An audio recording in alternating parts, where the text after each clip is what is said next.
कभी कभी तो बहुत याद आने लगते हो। गज़ल जॉन एलिया, आवाज़ सादिया रफ़ीक, पेशकश दानिश-सरा।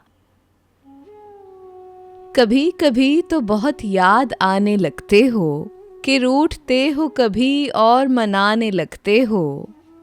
गिला तो ये है तुम आते नहीं कभी, लेकिन जब आते भी हो तो फ़ौरन ही जाने लगते हो। ये बात जॉन तुम्हारी मजाक है कि नहीं, कि जो भी हो उसे तुम आज़माने लगते हो। तुम्हारी शायरी क्या है, बुरा भला क्या है, तुम अपने दिल की उदासी को गाने लगते हो। सुरूदे आतिशे ज़र्रीं सहने खामोशी, वो दाग है जिसे हर शब जलाने लगते हो। सुना है कहकशानों में रोज़ो शब ही नहीं, तो फिर तुम अपनी ज़ुबां क्यों जलाने लगते हो।